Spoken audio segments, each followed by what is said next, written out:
Hello, everyone. So, something I want to talk about today is it is a result of the election that was just held, but it's not talking about politics.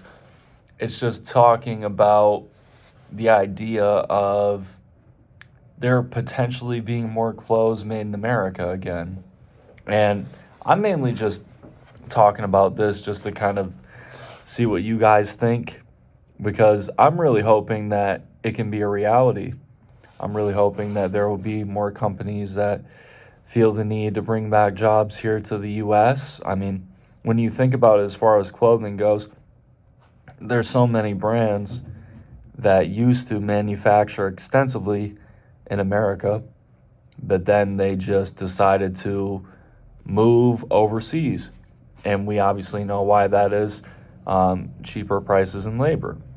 So that's definitely something that I would like to slowly see be reversed. I know it's something that's not going to happen overnight, but it's something that I feel we can definitely make some positive strides towards fixing. And I feel like, there's the right people to do it. So my outfit, this jacket right here, that's what I talk about. I talk about clothes. Vintage Eddie Bauer jacket, and then I have just a regular shirt that I'm wearing, and it's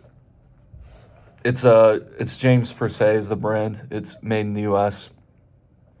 Same thing with this vintage Eddie Bauer, and I'm wearing my pair of Levi 511s that I wear basically every day, and yeah, they're also made in the U.S. too. They're from that limited line they did where they had the white cone oak denim before I believe that factory closed down. So it was like a last production run, kind of like a special edition. Yeah, so I have those, and then I have some socks that are from this brand called Harvest and Mill, made in the U.S. In California.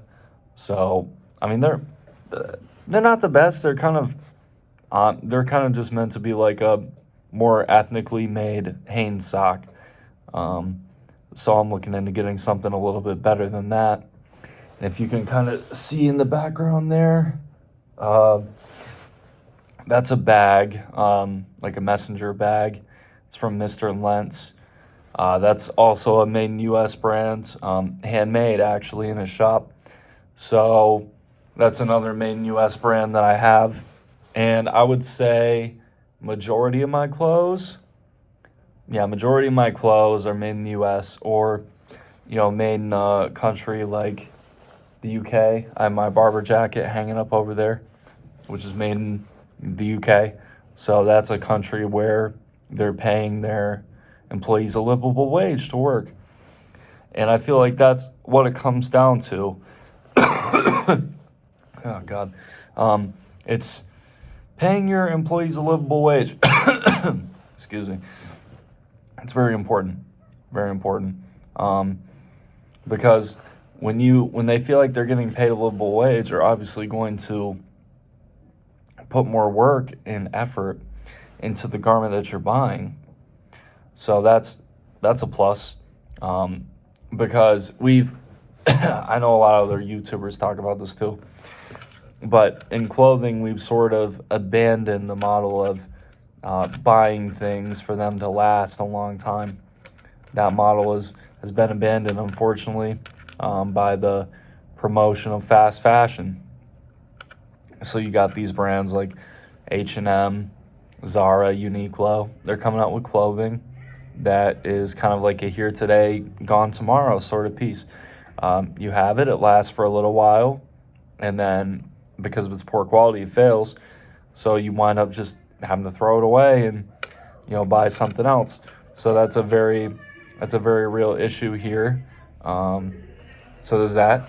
And then also, if you look into Shein recently, there was a case where, they were talking about how poorly they treat their workers.